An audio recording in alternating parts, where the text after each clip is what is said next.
안녕하세요. 엄태호입니다. 이번 시간에는 엑셀을 이용해서 등가 속도 운동을 계산하는 방법에 대해서 알아보도록 하겠습니다. 만약에 0.1초 간격으로 자유낙하하는 물체의 위치를 측정했다고 한번 가정을 해보고 그리고 계산을 한번 해보도록 하겠습니다. 먼저 엑셀을 실행을 해주시고요. 엑셀의 A1 셀에 먼저 시간을 나타내는 t를 입력하겠습니다. 그리고 B1 셀에 위치를 나타내는 x를 만들도록 하겠습니다. 그리고 속력을 계산할 건데요. C1 셀에다가 V 언더바 X, X방향의 속력을 VX라고 놓도록 하겠습니다. 그리고 A2를 선택하시고요. 그리고 0을 입력하고요. 그리고 엔터를 치시면 바로 아래로 내려가죠. 그리고 0.1을 입력하겠습니다. 그리고 A2에서 A3까지 마우스로 쭉 끌어서 선택을 해주시고요. 지금 마우스 상태를 보시면 하얀색의 십자가 모양인데요. 오른쪽 선택 영역의 오른쪽 안에 점 하나가 있습니다. 점 하나를 올려가면 검정색의 십자가 모양으로 바뀌는데요. 이것을 채우기 핸들이라고 합니다. 이 채우기 핸들을 이용하면 일정한 간격으로 숫자를 채워줄 수가 있거든요. 그래서 이 값을 A22까지 쭉 끌어가 보면 2까지 0.1 간격으로 자동으로 채우는 것을 알 수가 있습니다. 위치를 한번 계산해서 넣어보도록 하겠습니다. 여기에서는 자유낙하 운동에 해당하는 것으로 계산을 해서요. 는 4.9 그 다음에 곱하기 A2 숫자로 A2라고 쓰셔도 상관은 없는데요. 이렇게 하지 마시고 A2를 넣어야 될 때는 마우스로 A2를 클릭하시면 자동으로 입력이 되고요. 그 다음에 꺽쇠 2 이렇게 넣어보도록 하겠습니다. 이 말은 4.9 곱하기 시간의 제곱이라는 의미를 갖고 있습니다. 그리고 엔터를 넣으시면 0 값이 계산이 될 겁니다. 다시 B2를 선택하시고요. 채우기 핸들로 가서 자동으로 수식을 복사를 해보겠습니다. B22까지 끌어놔 주시면 계산이 모두 됩니다. 자, 시간에 따라서 위치가 어떻게 변했는지를 알아보기 위해서 그래프를 한번 그려보도록 하겠습니다. A열을 먼저 선택해 주시고요. Shift 키를 누른 상황에서 B열을 선택을 해 주십니다. 만약에 C열까지 선택하면 전체가 다 선택이 되니까요. A열 선택 후에 B열 옆에 선택을 해주시면 A열과 B열을 그래프로 그리게 됩니다. 메뉴 중에서 삽입 메뉴로 들어가셔서요. 분산형으로 들어갑니다. 분산형에서 점으로만 표시되어 있는 것을 선택해 주시면 이런 그래프를 얻어낼 수가 있습니다. 자, 이 그래프를 보시면 시간에 따라서 위치가 포물선 형태로 나타나는 것을 알 수가 있습니다. 이것을 수식으로 나타내기 위해서요. 추세선이라는 것을 추가해 보도록 하겠습니다. 자, 추세선은 그래프에서 데이터 점 하나를 선택해 주시면 전체가 다 선택이 되는데요. 이때 오른쪽 버튼을 누르시고요. 그리고 추세선 추가를 눌러 주십시오. 그러면 추세선 서식이 나오는데요. 포물선 형태가 나오기 때문에 다항식, 2차 다항식 형태로 표시를 해 주시고요. 그리고 절편은 0을 지나가니까 0을 선택해 주시고 수식의 형태가 수식의 형태를 차트에 표시해 주시고 그 다음에 R 제곱값을 차트에 표시를 해 주시면 되겠습니다. 그러면 데이터가 이렇게 나타났을 때 이걸 수식으로 표현했을 때 y는 4.9 x의 제곱 더하기 3 곱하기 10의 마이너스 14제곱 x 형태가 된다는 것을 알려주고요. 여기서 r 제곱값이라는 게 나옵니다. 이 r 제곱값이라고 하는 것은 통계학에서 결정계수라고 하는 수치입니다. 이 수치는 추정해낸 모형, 그러니까 여기서는 2차 다항식이 되겠죠. 이것이 자료에 얼마나 적합한지를 나타내는 척도로 사용이 되는 것입니다. 값은 0에서부터 1까지 주어지는데요. 여기서 1로 갈수록 상관관계가 높다라고 이야기를 합니다. 즉 1로 가까이 가면 더 정확한 값을 정확한 값이다 라는 뜻이 됩니다. 그래서 여기서는 4.9x의 제곱 더하기 3 곱하기 12만 14제곱 이렇게 나왔으니까요. 3 곱하기 12만 14제곱은 0이라고 놓는다면 4.9x제곱이라고 표현을 할 수가 있고 r 제곱값이 1이므로 정확하다라는 뜻이 되겠습니다. 자, 이제 속력을 계산해 보도록 하겠습니다.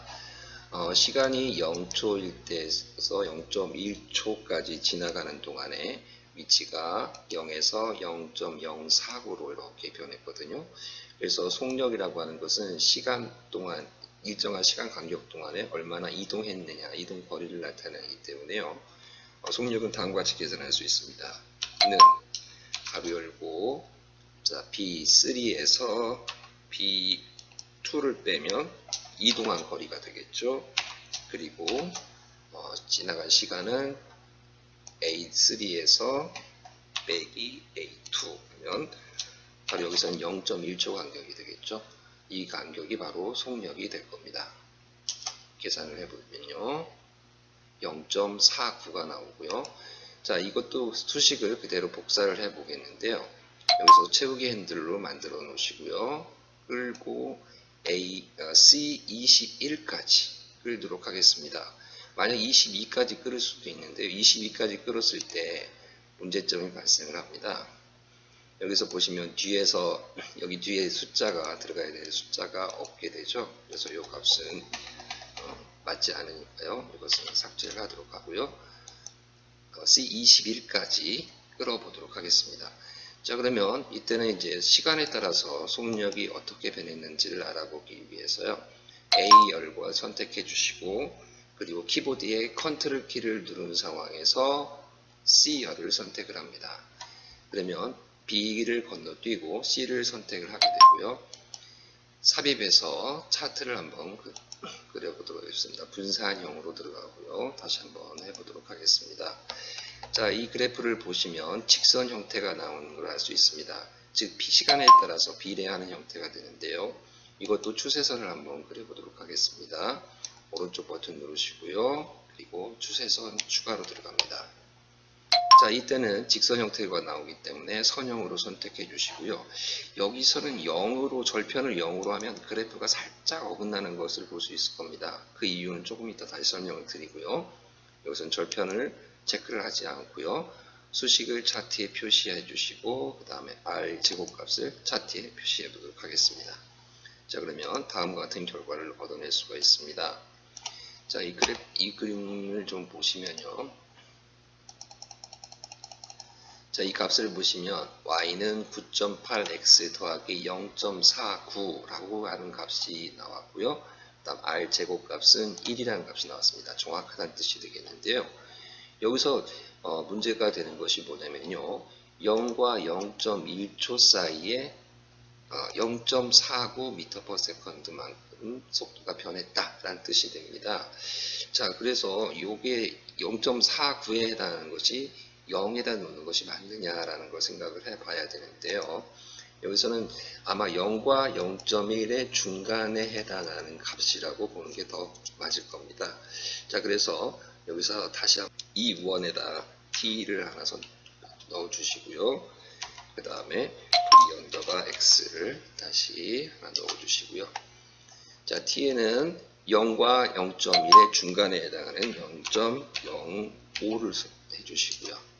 그 다음 0.15를 입력을 해 주세요. 자, E2와 E3를 선택해 주시고 채우기 핸들을 이용해서 21까지 끌어보도록 하겠습니다. 자, 그리고 Vx에 해당하는 값을 C2를 선택해 주시고 Shift 키를 누른 상황에서 C21을 선택해 주시면 속도 계산한 값이 모두 선택이 됩니다. 네, 오른쪽 버튼을 눌러주시고 복사를 해주십시오. 그리고 F2로 가셔서요. 오른쪽 버튼을 누르시고 그대로 붙이기 컨트롤 V를 눌렀을 경우에는 수식기 옮겨가게 됩니다. 여기선 값만을 옮기기 위해서요. 붙이기 옵션에서 숫자가 써있는 값이 있습니다. 왼쪽에 그냥 붙여넣기 하면은 에러가 발생을 합니다. 바로 이 값만 그대로 복사를 해서 넣도록 하겠습니다. 자, 그리고 E열과 F열을 이용해서 속력을 그래프로 그려보겠습니다. 삽입, 분산형 입력해 보도록 하겠습니다. 자, 이런 그래프를 얻어낼 수가 있고요. 자, 이 그래프에 추세선을 한번 추가해 보도록 하겠습니다. 추세선 추가. 자, 선형으로 선택해 주시고요. 이때는 절편이 0이 돼도 됩니다. 자, 그리고 수식을 차트에 표시를 해 주시고 제곱값을 차트에 표시를 해 주시면 자, 이런 그래프를 얻어낼 수가 있고요. 이 그래프는 기울기가 9.8에 해당하는 직선이다 라는 의미가 되겠습니다. 즉 속력이 시간에 따라서 점점 증가하는 등가속도 운동을 한다라는 것을 알 수가 있습니다. 자, 이제 가속도를 한번 계산해 보도록 하겠습니다. 지금 차트가 많아서 좀 정리를 먼저 좀 하고요. 나중에 이 차트들은 나중에 보고서를 쓸 때 다시 사용할 수 있으니까요. 자, G1항을 선택을 하겠습니다. 여기다 가속도 A, X축 방향의 가속도에서 A 언더바 X라고 넣도록 하겠습니다. 자, 가속도라는 것은 단위 시간 동안의 속력의 변화량 이렇게 계산할 수가 있으니까요. 0.05초에서 0.15초 동안의 속력이 얼마나 변했는가를 나타내는 양입니다. 그래서 G2를 선택해 주시고 다음과 같이 입력을 해 보도록 하겠습니다. 가로 열고 V2, 그러니까 여기서는 F3에서 빼기 F2 가로 닫고 나누기 시간 간격 E3에서 빼기 E2 가로 닫고 그리고 엔터를 눌러주시면 0.05초에서 0.15초 사이에 가속도가 나타납니다. 이 값을 한번 끌기로 쭉 해보겠는데요. 여기서도 마찬가지로 여기는 맨 끝에까지 가는 것이 아니라 20분까지 이동을 해야 됩니다. 그럼 값이 모두 9.8이라는 값을 얻어낼 수 있습니다. 즉 가속도가 9.8로 일정한 운동, 즉 등가속도 운동이다. 이렇게 되겠죠. 자, 가속도의 그래프를 한번 삽입해 보겠습니다. 자, E 하고요. E열과 그 다음에 G열을 선택해 주시고요. 삽입, 분산형, 그리고 점을 찍어 보시면 일정한 값이 아니라 막 불룩불룩 올라갔다 내려갔다 하는 모습을 볼 수 있습니다. 자, 근데 Y축에 해당하는 값을 보면 9.8에서 조금 나오는 9.8이 거의 같은데 위아래로 이렇게 흔들리는 모습을 볼 수가 있습니다. 이 값은 수치 계산을 하면서 나타나는 에러 오차 때문에 그렇습니다. 그래서 여기 Y축에 해당하는 숫자 세로축 값을 선택을 해 주시고요.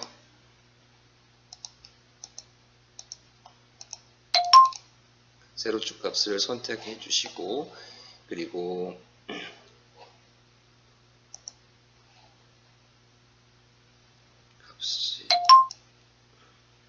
자, 축 옵션으로 들어가 보겠습니다. 축 옵션에서 최소 경계가 0.79999에서부터 0.8까지로 되어 있는데요. 0에서부터 대략 한 12 정도까지로 해보도록 하겠습니다. 축 옵션에서 축 서식에서 축 옵션에서 0에서 12까지 선택을 해주시면 거의 9.8로 일정하다라는 것, 0에서부터 12까지 보시면 가속도가 일정하다라는 값을 알 수가 있습니다. 즉 가속도가 일정한 운동, 즉 등가속도 운동을 한다라는 것을 알 수가 있습니다. 자, 이번 시간에는 X값을 계산에 의해서 집어넣고 정형화된 형태의 값을 뽑아냈는데요. 실제로 실험 결과도 이렇게 나올 것이냐, 이제 비디오를 분석해서 하는 방법에 대해서 엑셀 비디오를 분석해서 수치를 얻어내고 그걸로부터 가속도를 구하고 속력의 변화 같은 것들을 알아내는 방법을 소개를 해 드리도록 하겠습니다. 이번 시간은 여기서 마치도록 하겠습니다. 감사합니다.